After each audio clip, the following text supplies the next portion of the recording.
வணக்கம். பக்தி ஸ்பெஷல் நேயர்களுக்காக திண்டுக்கல் அபிராமியம்மன் கோவிலில் நடந்த ஒரு உண்மைச் சம்பவத்தை உங்களுக்கு கதை வடிவிலே சொல்ல இருக்கின்றேன். திண்டுக்கல் மாவட்டம் அபிராமி அம்மன் கடைத்தெருவிலே அங்கு ஒரு ஏழை ஒரு வியாபாரி சிவ அடியாராக இருந்து இலை வியாபாரம் செய்து வந்தார். அவர் பெயர் சுந்தர மகாலிங்கம் என்பது.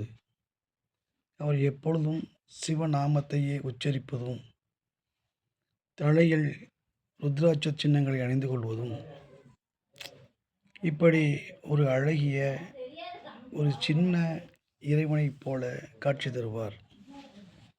அப்படி காட்சி கொடுக்கக்கூடியவர்கள் இருக்கும். அதிகாலையில் 3:30 மணி அளவில் எழுந்திருத்து விடுவார். காலை கடன்களை முடித்து அங்கு 4 மணி அளவில் அங்கு சிவ தீட்சையை அணிந்து விபூதி பூசி தன்னை ஒரு சிவன் அடியாராகவே மாற்றிவிடுவார். அது முடிந்தவுடன் சரியாக 5:30 மணி அளவில் அபிராமியம்மனுடைய கோயில் கதவுகள் திறக்கும். அப்பொழுது அவர் அங்கு போய்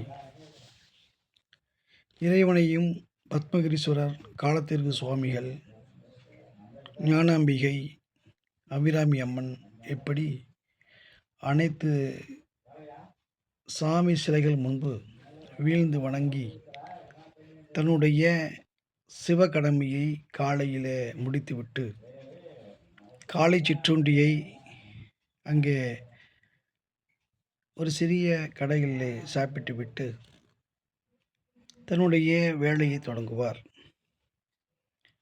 ஏறக்குறைய அவருடைய வேலை மிகவும் தெளிவாகவும் குறைந்த லாபத்தை தரக்கூடியதாகவும் மனதிற்கு இனிமையாக இருக்கும். ஒரு நாள் ஞாயிற்றுக்கிழமை பொழுது அங்கே அருகில் துரைராஜ் நாயுடு இலக்கடை ஒன்று இருந்தது. அங்கு மாம்பழ வண்டிகள் அடிக்கடி வந்து கொண்டிருக்கும். அது மாதிரியாக சேலத்திலிருந்து மாம்பழ வண்டி வந்தது. சுமார் 12 மணி அளவில் வந்த அந்த மாம்பழ வண்டியில் வந்து கூடையாக மாம்பழங்களை இறக்கி கொண்டு போய் குடோனில் கொட்டி வைப்பார்கள். அப்படி கொட்டியிருக்கும் பொழுது இந்த ஏழை, இந்த பெரியவர் அபிராமி அம்மனிடம், அம்மா தாயே, இவ்வளோ மாம்பழம் இருக்கிறாங்க, எனக்கு ஒரு மாம்பழம் கிடச்சி நல்லாயிருக்கும் அப்படி என்று சொல்லிய வண்ணமே சிவ தீட்சையை சொல்லிக்கொண்டு அப்படியே ஒருங்கிவிட்டார். சுமார் 2:15 மணி இருக்கும்.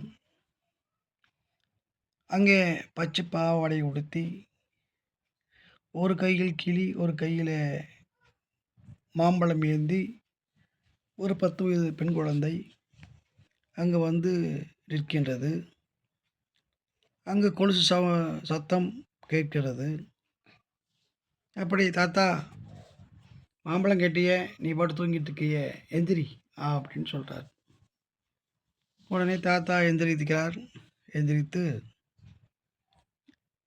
என்ன பாப்பா இந்த நேரத்துக்கு வந்திருக்கிற? தாத்தா மாம்பழம் கேட்டியே, இந்த மாம்பழம் சாப்பிடு என்று கொடுக்கிறார். அவரும் சாப்பிட்டு விட்டு மாம்பழத்தை தன்னுடைய இளையருக்கு கத்தியை வைத்து கொண்டு அதை துண்டுகளாக போட்டு சாப்பிட்டு விடுகின்றார். இது என்னமோ ஒரு கனவு போலவே அவர் நினைத்து கொண்டிருக்கிறார். இது கனவில் நடந்த நிகழ்ச்சி போல நடந்து கொண்டிருக்கின்றது. காலையில் எப்பொழுதும் போல 3:30 மணிக்கு எந்திரிக்கும் பொழுது மாம்பழத்தை அறுத்த அந்த கத்தியில் மாம்பழச்சாறு ஒட்டியிருந்தது. அந்த மாம்பழத்தினுடைய கொட்டை ஓரமாக கிடந்தது. அப்பொழுதுதான் தெரிந்தது, இந்த ஏழைக்கு அபிராமி அம்மன் கொடுத்த அந்த மாங்கனி, பக்தியோடு கொடுத்த மாங்கனி ருசிக்கும். பக்தருக்காக இறைவன் இறங்கி வருவான். சுபம். நன்றி.